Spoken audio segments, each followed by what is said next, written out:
नमस्कार दोस्तों, स्वागत है आपका आज के मुख्य समाचारों में। जी हां दोस्तों, आपको यहां पर देखने को मिलेंगी सुबह से लेकर शाम तक की तमाम बड़ी खबरें मुख्य समाचार ब्रेकिंग न्यूज अपडेट्स के रूप में। तो दोस्तों, आप सभी लोगों से रिक्वेस्ट है इस वीडियो को ज़्यादा से ज़्यादा लाइक और शेयर करें। तो दोस्तों चलिए जान लेते हैं आज की पहली बड़ी खबर। दिल्ली में जुटेगा आसियान विदेश मंत्रियों का कुनबा। इंडोनेशिया और मलेशिया के विदेश मंत्री भी होंगे शामिल। जी हां दोस्तों, भारत आसियान देशों के साथ विदेश मंत्री स्तर की अहम बैठक की अगले सप्ताह मेजबानी करेगा। भारत की एक्ट ईस्ट नीति और हिंद प्रशांत रणनीति ही नहीं, पैगंबर मोहम्मद टिप्पणी विवाद के बीच राजनीतिक रिश्तों की रिपेयरिंग के लिहाज से यह आयोजन अहम होगा। दोस्तों, बैठक के लिए इंडोनेशिया और मलेशिया जैसे मुस्लिम बहुल मुल्कों के विदेश मंत्री भी दिल्ली पहुंचेंगे, जिन्होंने विवादित टिप्पणी पर अपना राजनीतिक विरोध दर्ज कराया था। दोस्तों, भारत और दक्षिण पूर्व एशिया के पड़ोसी आसियान देशों के संबंधों की 30वीं सालगिरह के मौके पर यह विशेष बैठक आयोजित की जा रही है। बैठक की अध्यक्षता विदेश मंत्री डॉक्टर एस जयशंकर और सिंगापुर के विदेश मंत्री विवियन बालकृष्णन करेंगे। दोस्तों, इंडोनेशिया जहां दुनिया की सबसे बड़ी मुस्लिम आबादी वाला देश है, वहीं इस्लामिक देश मलेशिया भी इस्लाम को मानने वालों की बहुत बड़ी आबादी का संरक्षण करता है। दोस्तों, पूर्वी एशिया के दोनों देशों ने पैगंबर मोहम्मद मामले पर बीजेपी की पूर्व प्रवक्ता नुपुर शर्मा और निष्कासित किए गए नवीन कुमार के आपत्तिजनक ट्वीट पर अपना ऐतराज दर्ज कराया था। हालांकि दोनों ही देशों के विदेश मंत्रियों की मौजूदगी यह बताने को काफी है कि भारत की तरफ से दी गई दलीलों को सुना और समझा जा रहा है।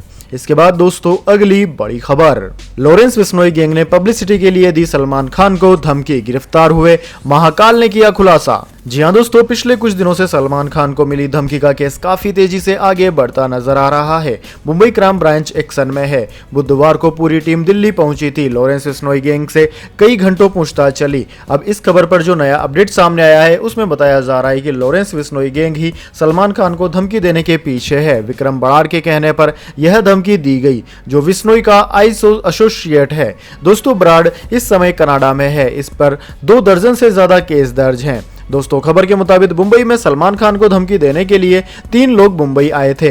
वे यहां पर सौरभ महाकाल से मिले थे। महाकाल से मुंबई क्राइम ब्रांच ने करीब 6 घंटे पूछताछ की, जिसमें उसने बताया कि गैंग ने पब्लिसिटी के लिए सलमान खान को धमकी दी थी। महाकाल ने पूछताछ के दौरान सारी डिटेल्स दी है। पुलिस ने लेटर देने वाले शख्स की भी पहचान कर ली है। दोस्तों, आपकी जानकारी के लिए बता दें, सलमान खान को मिली धमकी वाली चिट्ठी के पीछे मास्टरमाइंड विक्रमजीत सिंह बराड़ है। विक्रमजीत सिंह बराड़ कभी राजस्थान के कुख्यात गैंगस्टर आनंदपाल का करीबी था, लेकिन आनंदपाल के एनकाउंटर के बाद वह लॉरेंस बिश्नोई गैंग से जुड़ गया।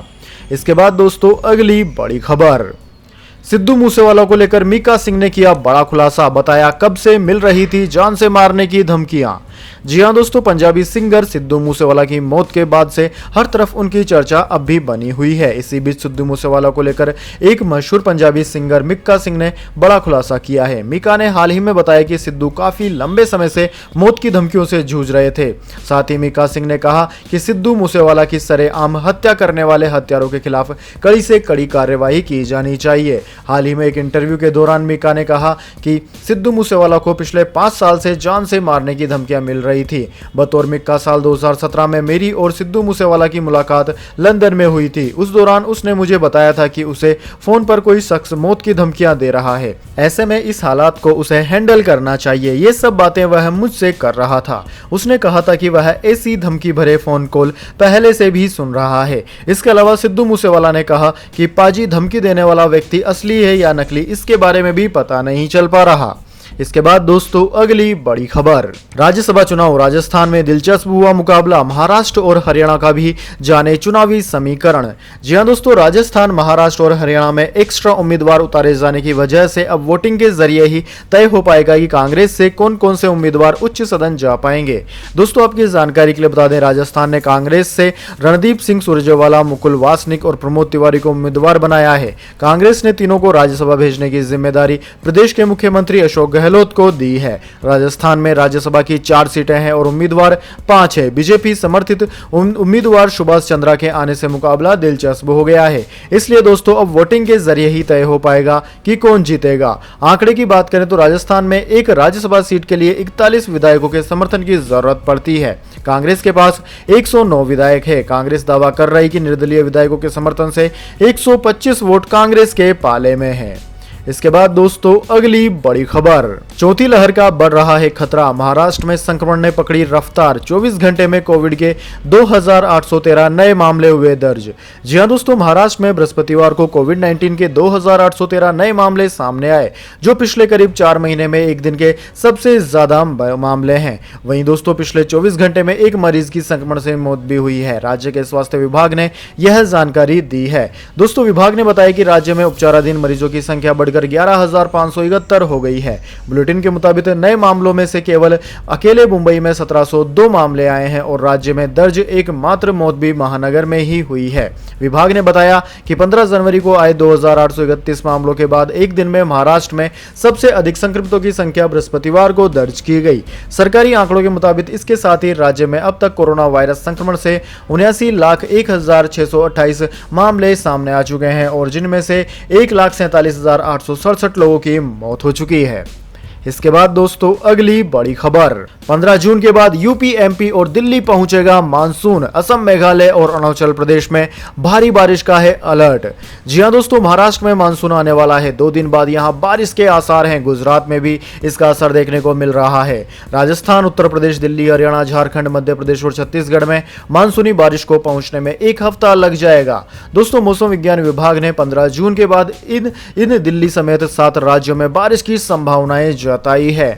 पश्चिम उत्तर भारत के दिल्ली, राजस्थान से सटे राज्यों में पारा फिलहाल 44 डिग्री के ऊपर चल रहा है। मौसम विभाग के अनुसार मानसून आने में देरी नहीं है। अच्छे मानसून के संकेत मिलने लगे हैं। इसका अनुमान तेज हवाओं और बादलों से लगाया जा सकता है। दोस्तों मानसूनी बारिश से भारी बारिश की चेतावनी भी है। अरुणाचल प्रदेश, असम, मेघालय में भारी बारिश हो सकती है। असम मौसम विज्ञान विभाग ने अलर्ट जारी किया है कि अभी से इन 3 राज्यों में भारी बारिश के संकेत दिखने लगे हैं। आने वाले 5 दिन मुश्किल से भरे रहेंगे। मानसूनी बारिश पूर्वोत्तर के 3 राज्यों में बाढ़ ला सकती है। इसके अलावा दोस्तों महाराष्ट्र, गुजरात, आंध्र प्रदेश, कर्नाटक और तमिलनाडु में मानसून का असर पहले ही देखने को मिलेगा। यहां 2 दिन में बारिश की पूरी संभावना है।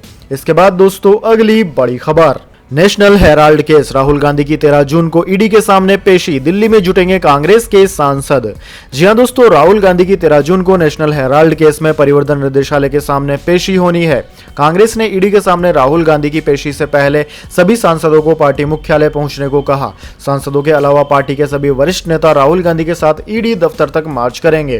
कांग्रेस के तमिलनाडु प्रभारी और कर्नाटक के विधायक दिनेश गुड्डू राव ने इसकी जानकारी दी है। दोस्तों गुड्डू राव ने ट्वीट कर लिखा कि हम 13 जून को अपने नेता राहुल गांधी के साथ चलेंगे। बीजेपी द्वारा ईडी के घोर दुरुपयोग को बेनकाब करने के लिए हम अपने नेता के साथ खड़े हैं।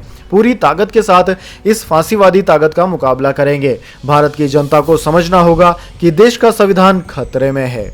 इसके बाद दोस्तों अगली बड़ी खबर, इमरान खान के करीबी पाकिस्तानी सांसद की मौत, 18 साल की तीसरी बीवी से तलाक और सेक्स वीडियो से सुर्खियों में थे आमिर लियाकत। जी हां दोस्तों, पाकिस्तान के मशहूर टीवी होस्ट और सांसद आमिर लियाकत की गुरुवार को कराची में मौत हो गई। जियो न्यूज के मुताबिक लियाकत को गुरुवार तड़के बेचैनी महसूस हुई। दर्द से चिल्लाने की आवाज सुनकर नौकर कमरे में आया, लेकिन दरवाजा बंद था। कोई जवाब न मिलने पर नौकर को दरवाजा तोड़ना पड़ा, जहां वो अचेत पड़े मिले। दोस्तों आपकी जानकारी के लिए बता दें, हाल ही में लियाकत का एक न्यूड वीडियो वायरल हुआ था। इसकी वजह से वो काफी ट्रोल भी हुए थे। कहा जा रहा है कि यह वीडियो किसी और ने नहीं बल्कि उनकी तीसरी पत्नी सैयदा दानिया शाह ने लीक कराया था। वीडियो में लियाकत के बिस्तर पर ड्रग्स भी नजर आ रहे थे। दोस्तों पाकिस्तान के पूर्व पीएम इमरान खान के बेहद करीबी और राजदार रहे आमिर लियाकत तब सुर्खियों में आए जब उन्होंने फरवरी में दूसरी बीवी सैयदा तुबा अनवर को तलाक देने के महज 24 घंटे के अंदर ही तीसरा निकाह कर लिया था। वहीं दोस्तों कुछ दिन पहले ही 50 साल के आमिर की तीसरी पत्नी 18 साल की दानिया शाह ने तलाक की अर्जी दाखिल की थी। दानिया ने एक इंटरव्यू में लियाकत पर बेहद गंभीर आरोप लगाए थे। दानिया ने कहा था कि आमिर से शादी का मेरा फैसला बेहद गलत था। वो ड्रग एडिक्ट और शराबी है, मजहबी होने का सिर्फ दिखावा करते हैं। उन्होंने कई दिनों तक मुझे कमरे में बंद रखा और मारपीट की। वो मुझे और मेरे परिवार वालों को जान से मारने की धमकी भी देते हैं। इसके बाद दोस्तों अगली बड़ी खबर, पहली बार नेपाल पहुंचेगी भारत गौरव ट्रेन, प्रभु राम सीता से जुड़े स्थानों के कर सकेंगे दर्शन। जी हां दोस्तों, भारत से पहली पर्यटक ट्रेन के नेपाल जाने का रास्ता साफ हो गया है। नेपाल सरकार ने भारत गौरव ट्रेन को अपने यहां आने की अनुमति दे दी है। यह ट्रेन प्रभु श्री राम और माता सीता से जुड़े स्थलों की सैर कराएगी। इस ट्रेन को दोनों देशों के सांस्कृतिक संबंध मजबूत करने की दिशा में अहम माना जा रहा है। दोस्तों, नेपाल के विदेश मंत्रालय ने बयान जारी कर कहा कि सरकार ने एक बार के लिए भारत गौरव ट्रेन को अपने यहां आने की अनुमति दे दी है। यह ट्रेन प्रभु श्री राम और माता सीता से जुड़े स्थलों की सैर कराएगी। इस ट्रेन को दोनों देशों के सांस्कृतिक संबंधों को मजबूत करने की दिशा में अहम माना जा रहा है। दोस्तों, यह ट्रेन इस साल 23 जून को भारत से नेपाल में प्रवेश करेगी और माता जानकी और प्रभु श्री राम से जुड़े कई दर्शनीय स्थानों की सैर कराएगी। इसके बाद दोस्तों, अगली बड़ी खबर, पंजाब में नई सरकार का तोहफा, 40% तक सस्ती होने वाली है शराब। जी हां दोस्तों, पंजाब में रहने वाले शराब प्रेमियों को नई सरकार ने कुछ ही महीने के भीतर बड़ा तोहफा दिया है। मुख्यमंत्री भगवंत मान की अगुवाई वाली आम आदमी पार्टी सरकार ने राज्य में नई आबकारी नीति को मंजूरी दे दी है। नई नीति के अमल में आते ही पंजाब में शराब की कीमतें 40% तक कम हो जाएंगी। वहीं सरकार को उम्मीद है कि नई नीति से उसे 9,647.85 करोड़ रुपए का राजस्व प्राप्त होगा। दोस्तों, मुख्यमंत्री मान की अगुवाई में चंडीगढ़ स्थित पंजाब सिविल सेक्रेटरीट में मंत्रिमंडल की एक अहम बैठक हुई। मंत्रिमंडल की बैठक में नई आबकारी नीति पर मोहर लगाई गई। बैठक के बाद मुख्यमंत्री कार्यालय के एक प्रवक्ता ने बताया कि नई नीति में सघन निगरानी और आधुनिक तकनीकों का इस्तेमाल कर पड़ोसी राज्यों से शराब की तस्करी पर लगाम लगाने के ऊपर फोकस किया गया है। नई नीति में 2022-23 के दौरान 9,647.85 करोड़ रुपए का राजस्व जुटाने का लक्ष्य रखा गया है। इसके बाद दोस्तों, अगली बड़ी खबर, मंकी पॉक्स, इस वायरस को लेकर WHO के महानिदेशक ने दी चेतावनी, कहा सावधान रहें यह देश। जी हां दोस्तों, आपने बिल्कुल सही सुना। मंकी पॉक्स के संक्रमण में वृद्धि के बीच विश्व स्वास्थ्य संगठन यानी कि WHO के महानिदेशक टेड्रोस एडनोम घेब्रेयेसस ने प्रभावित देशों से बीमारी को नियंत्रित करने के लिए सभी मामलों और संपर्कों की पहचान करने का आग्रह किया है। इसको लेकर उन्होंने ट्वीट भी किया है। उन्होंने ट्वीट करते हुए लिखा कि 29 देशों में अब तक 1000 से अधिक मंकी पॉक्स के मामले सामने आ चुके हैं, जबकि इन देशों में यह बीमारी स्थानीय नहीं है। हालांकि इन देशों में अब तक इससे कोई मौत नहीं हुई है। ऐसे में दोस्तों, वर्ल्ड हेल्थ ऑर्गेनाइजेशन प्रभावित देशों से प्रकोप को नियंत्रण करने और संक्रमण को रोकने के लिए सभी मामलों और संपर्कों की पहचान करने का आग्रह कर रहा है। उन्होंने कहा कि गैर स्थानीय देशों में मंकी पॉक्स स्थायी तौर पर स्थापित हो सकता है। इसका खतरा काफी अधिक है। टीकों के बारे में बोलते हुए टेड्रोस ने कहा कि एंटीवायरल और वैक्सीन मंकी पॉक्स के लिए अप्रूव किए जा चुके हैं, लेकिन इनकी आपूर्ति सीमित है। WHO सार्वजनिक स्वास्थ्य आवश्यकताओं के आधार पर एक समन्वय तंत्र विकसित करने पर काम कर रहा है। इसके बाद दोस्तों, जाने अगली बड़ी खबर, लेकिन उससे पहले मेरी आपसे एक छोटी सी रिक्वेस्ट है। अगर दोस्तों आपको अभी तक हमारी न्यूज़ पसंद आई है तो इसे एक छोटा सा लाइक जरूर दे दीजिए, और अगर आपको पसंद नहीं आई है तो बेशक आप डिसलाइक भी कर सकते हैं, लेकिन दोस्तों लाइक और डिसलाइक जरूर कीजिए, क्योंकि दोस्तों यही हमारी मेहनत का फल होता है और इसी से हमें पता चलता है कि आपको हमारी वीडियोज़ पसंद आ रही है या नहीं। तो चलिए दोस्तों, जान लेते हैं अगली बड़ी खबर। India versus south Africa, team India के जबड़े से छीनी अफ्रीका ने जीत, पंत सेना की हार से हुई शुरुआत। जी हां दोस्तों, साउथ अफ्रीका के बल्लेबाजों ने टीम इंडिया को बुरी तरह धो डाला। अफ्रीका की ओर से रासी वान डर हुसैन और डेविड मिलर ने कमाल की गेंदबाजी की। रासी वान डर डुवेन ने नाबाद 75 और डेविड मिलर ने 64 रनों की पारी खेली। इसके अलावा पोटियाज ने 29 और डिकॉक ने 22 रनों की पारी खेली। दोस्तों, साउथ अफ्रीका के खिलाफ एक कांटे के मुकाबले में टीम इंडिया को हार का सामना करना पड़ा। दक्षिण अफ्रीका ने 7 विकेट से यह मैच जीत लिया। भारतीय टीम 211 रन बोर्ड पर लगाकर भी इस मैच को नहीं बचा पाई। टीम इंडिया के गेंदबाज इस मैच में पूरी तरह नाकामयाब रहे। टीम इंडिया के हाथ से एक तरफा जीत निकल गई। इसके बाद दोस्तों, अगली बड़ी खबर, गोल्ड सिल्वर प्राइस टुडे, सोना चांदी आज हो गया है महंगा, जान लीजिए नए दाम। जी हां दोस्तों, सोना और चांदी दोनों आज महंगे हो गए हैं। 999 प्योरिटी वाला गोल्ड आज 51,136 रुपये में बिक रहा है, जबकि 999 प्योरिटी वाले 1 किलो चांदी 62,048 रुपये प्रति किलोग्राम पर बिक रही है। दोस्तों, आपकी जानकारी के लिए बता दें, सोने चांदी के दाम रोजाना 2 बार जारी किए जाते हैं, एक बार सुबह और दूसरी बार शाम को। Indian Boolean and jewellers association के अनुसार 995 प्योरिटी वाला 10 ग्राम सोना आज 50,931 रुपये में बिक रहा था। वहीं दोस्तों, चांदी की बात की जाए तो उच्चतम शुद्धता वाली चांदी 62,048 रुपये प्रति किलोग्राम पर बिक रही थी। इसके बाद दोस्तों, अगली बड़ी खबर, शेयर मार्केट, 4 दिन से जारी गिरावट पर ब्रेक, सेंसेक्स 428 अंक चढ़ा, निफ्टी में भी आई तेजी। जी हां दोस्तों, ग्लोबल लेवल पर कमजोरी के रुख के बावजूद रिलायंस इंडस्ट्रीज और टेक महिंद्रा जैसी बड़ी कंपनियों के शेयरों में लिवाली से गुरुवार शेयर बाजार चढ़कर बंद हुआ। इसी के साथ घरेलू शेयर बाजार में पिछले 4 कारोबारी सत्र से जारी गिरावट का सिलसिला भी थम गया। 30 शेयरों पर आधारित बीएसई सेंसेक्स 427.97 अंक चढ़कर 55,320 अंक पर पहुंच गया। कारोबार के दौरान यह 55,366 तक उच्च तक गया था और इसने 54,507 का उच्च निचला स्तर बनाया। वहीं दोस्तों, नेशनल स्टॉक एक्सचेंज का निफ्टी भी 121 अंक की बढ़त के साथ 16,478 अंक पर बंद हुआ। सेंसेक्स की कंपनियों में डॉक्टर रेड्डीज का शेयर सबसे अधिक 3% चढ़ गया। रिलायंस इंडस्ट्रीज, भारती एयरटेल, टेक महिंद्रा, सन फार्मा और कोटक महिंद्रा बैंक के शेयर भी बढ़त के साथ बंद हुए।